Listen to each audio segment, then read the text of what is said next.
everyone, Amer back again with another Mission Impossible episode review. I recorded this and somehow the audio failed to record, so here I am for try number 2. This time I am reviewing Season 3, Episode 13, The Mind of Stefan Miklos. So Jim goes to a movie theater undergoing renovations for instructions. The mission? Convince brilliant enemy intelligence agent Stefan Miklos that false information that has been fed to enemy agent Walter Townsend is true, despite the interference of Townsend's rival George Simpson.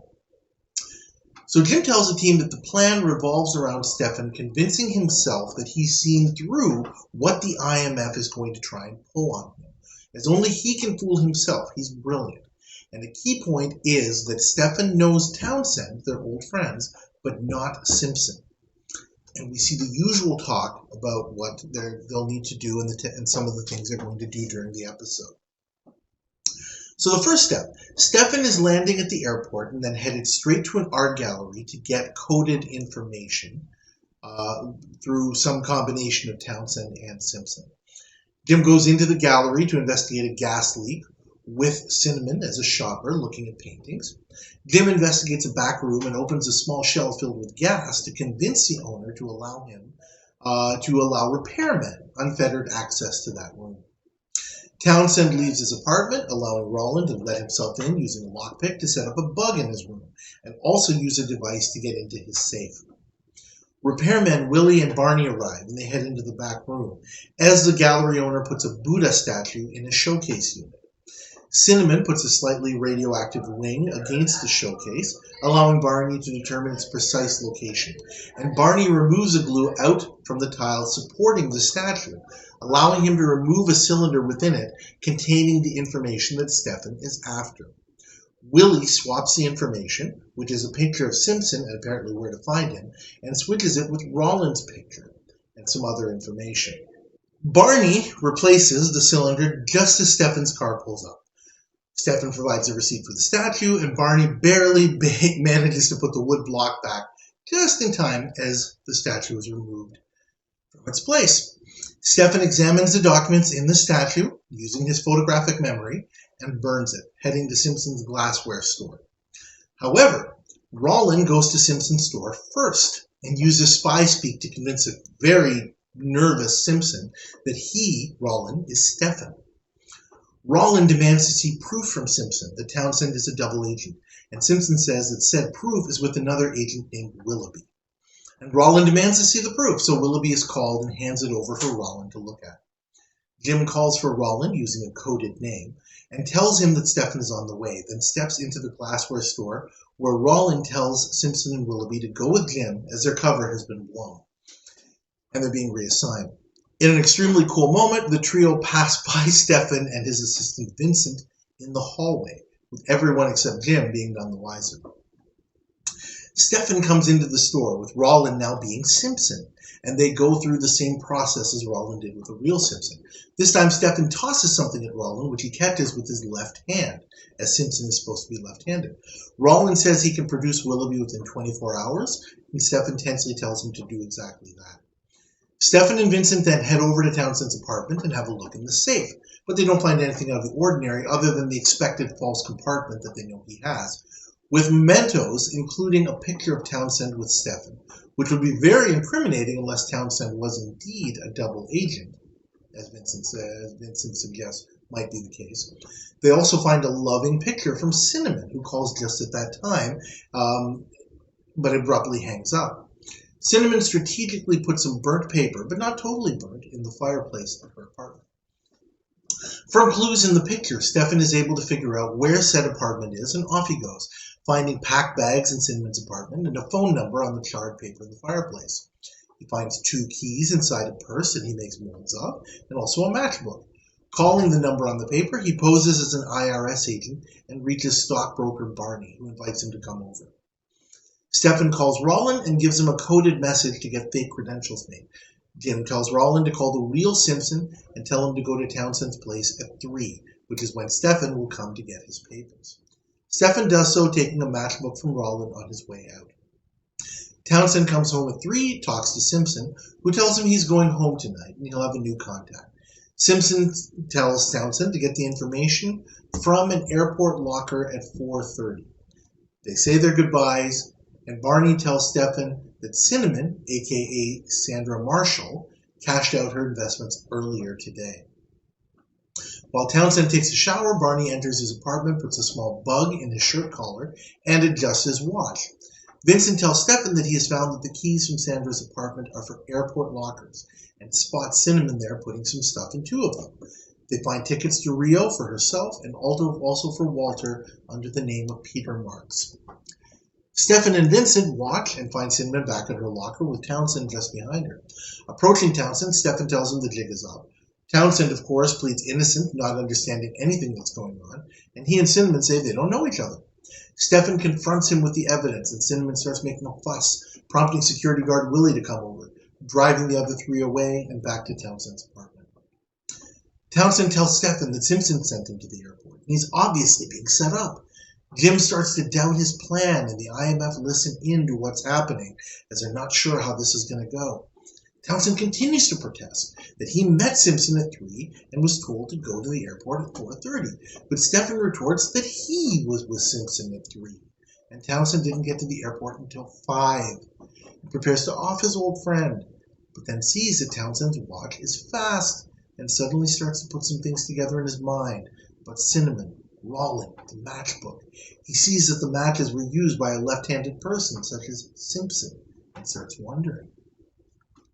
Townsend presses further, with Stefan telling him that one of his stolen documents about a secret treaty was found to be false when checked out with the code that was transmitted. And Townsend said that the code Stefan was given was incorrect. That darn Simpson must have messed with the documents. Back they go to the art gallery, where Stefan looks at the security tape. Cinnamon is very clearly seen from earlier in the day, and as is Gasman Jim, followed by repairmen Barney and Willie, who Stefan, of course, recognizes from the brokerage and the airport, and then sees the evidence of them burrowing under the statue's case earlier. Stefan realizes that Townsend is being framed, but not by Simpson. Simpson's not that smart.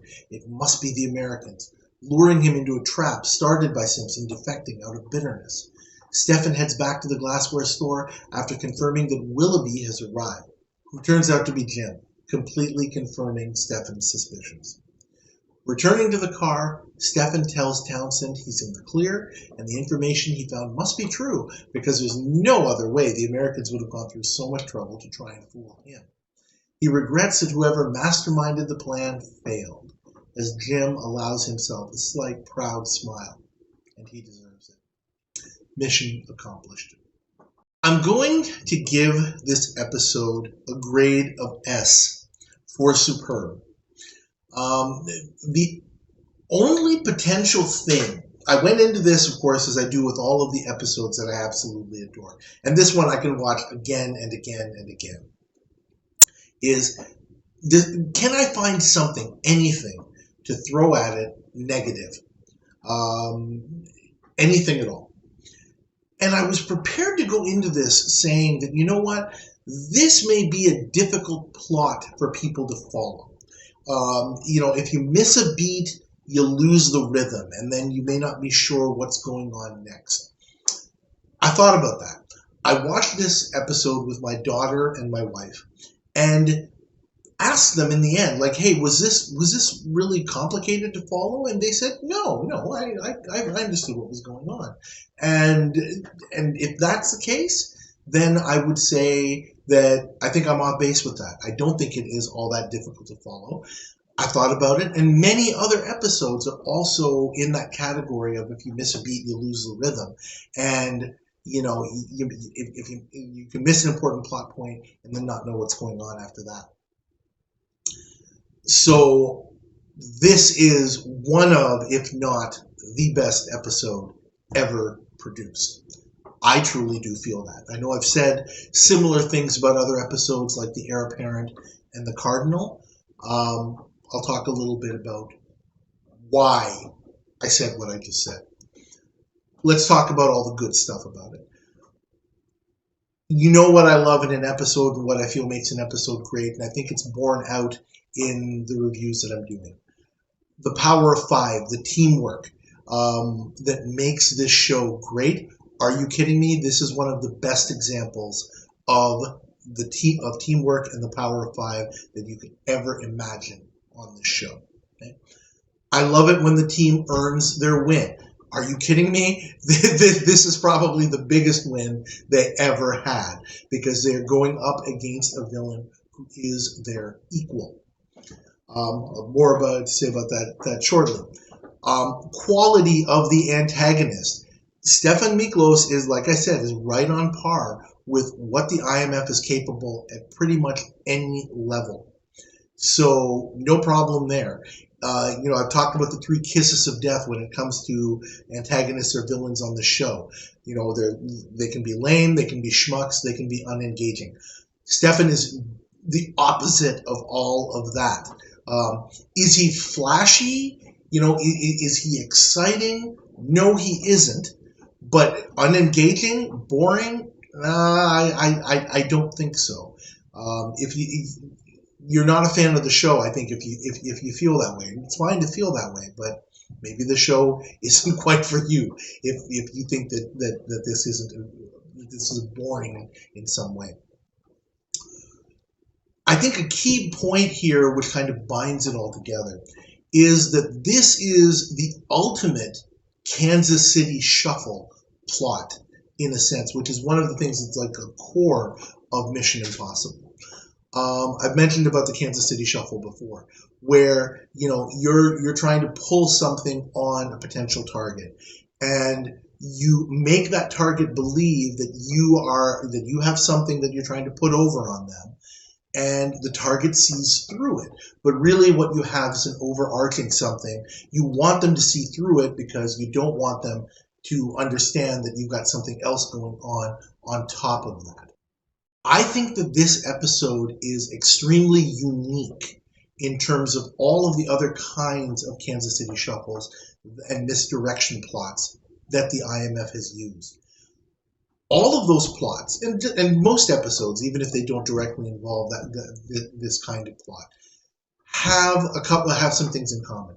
First of all, the IMF is generally able to take a target and put them through a series of steps, or put them in a situation where they can try and predict what the person is going to do, and then they just have to stay one step ahead of them in order to succeed. That's not really possible here, because Stefan while he may be a little bit predictable in terms of the steps that he's going through, they can't really predict how he's going to react. And in the end, even if he does react in all the proper ways, it may still not work. Okay? So there's a lot of that uncertainty going on. The big reason for that is, again, when the IMF pulls this kind of Kansas City Shuffle or misdirection play, they are able to control the environment. Okay? So they can, put their target in a situation that kind of tilts the scales in their favor. If you think about an episode like Operation Rogosh, it shares some similarities with this. You're going up against a guy who's brilliant, and it's going to be very, very difficult to achieve the mission that they want to achieve. In that episode, they were able to put Rogosh into a situation that was amenable to them. It helped them get what they wanted. This is not that kind of situation. They have to let Stefan do his thing. If they try and pull him out of his normal routine or his expected routine, they're going to lose because he's going to see that. It's too obvious. And that is really what kind of brings everything together in this episode. I hope I'm explaining it properly. It's really, really unique. You won't find a plot like that where the IMF literally has to play against their target on an even playing field. They're usually always able to tilt it in their favor some way, somehow. And in this case, they can't. And so that's what makes this thing This particular episode, fantastic. Final note I'll say about it, the guest stars themselves. Steve Inett, perfectly presented in a proper role as the adversary to Jim Phelps. We've seen him once in The Astrologer. We'll see him once more next season. Unfortunately, Steve Inett passed away an untimely death. Else, I'm sure he would have been in several more episodes. He is so well suited to this show. Also, Jason Evers as Walter Townsend. Excellent. It's virtually impossible to have a bad episode with that guy. He's going to be in at least one every season, and trust me, all of them are going to be good. With one that might be a little bit iffy, but it's certainly not his fault. And also even Ed Asner, who you will probably know from Lou Grant and Mary Tyler Moore and shows like that, being kind of this nervous agent.